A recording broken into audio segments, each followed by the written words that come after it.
નમસ્કાર, આપ જોઈ રહ્યા છો સ્પાર્ક ટુડે ન્યૂઝ। વડોદરા મહાનગરપાલિકાની વડી કચેરી ખાતે સ્થાયી સમિતિની બેઠક મળી હતી। સ્થાયી સમિતિની બેઠકમાં કુલ 13 જેટલા મુદ્દાઓને મંજૂરી મેળવવાની હતી। ચર્ચા વિચારણાના અંતે તમામ વિકાસલક્ષી કામોને મંજૂરી આપવામાં આવી હતી। બેઠક પૂર્ણ થયા બાદ સ્થાયી સમિતિના અધ્યક્ષ વર્ષાબેન વ્યાસે મીડિયા માધ્યમને સંબોધતા સૌને રક્ષાબંધન પર્વની શુભેચ્છાઓ પાઠવી હતી। આ સાથે જ રક્ષાબંધનના દિવસે બહેનો માટે સિટી બસ સેવા નિઃશુલ્ક છે, જેનો લાભ લેવા બહેનોને અપીલ કરી હતી। અંતમાં તેઓએ મંજૂર થયેલા કામો અંગે વિસ્તૃતમાં માહિતી આપી।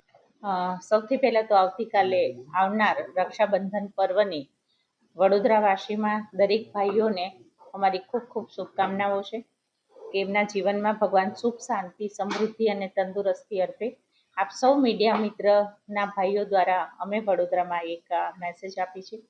સાથે સાથે આવતીકાલે રક્ષાબંધનના દિવસે આપણી ઈ બસ પણ એક ફ્રી કરેલી છે, તો જેથી કરીને એ પણ બહેનો એનો લાભ લે।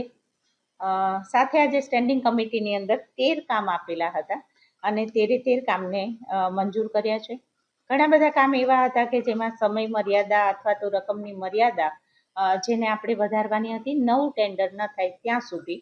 બીજું જે આપણું કામ છે ઉત્તર ઝોનના સિવિલનું, એ નવું કામ હતું જેને મંજૂર કર્યું છે।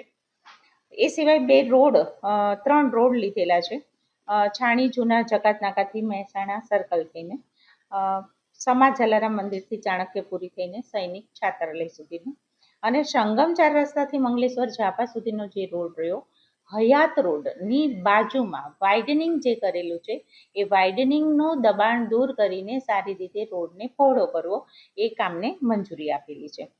એ સિવાય 9મું કામ જે રહ્યું, જે પેવર અથવા તો ફૂટપાથ, પેવર પથ્થર, પેવર બ્લોક, આ બધા કામને પણ મંજૂરી આપેલી છે।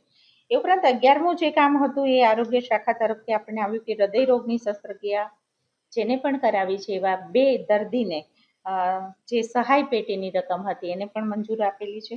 12મું અને 13મું કામ જે હતું પાણી પુરવઠા અને ડ્રેનેજ શાખાનું, એ બંને કામની અંદર સમય મર્યાદા અથવા તો નાણાકીય મર્યાદા નવું ટેન્ડર ન થાય ત્યાં સુધીમાં વધારો કરીને આપેલું છે। ફરીથી રક્ષાબંધનની બધા ભાઈઓને ખૂબ ખૂબ શુભકામનાઓ।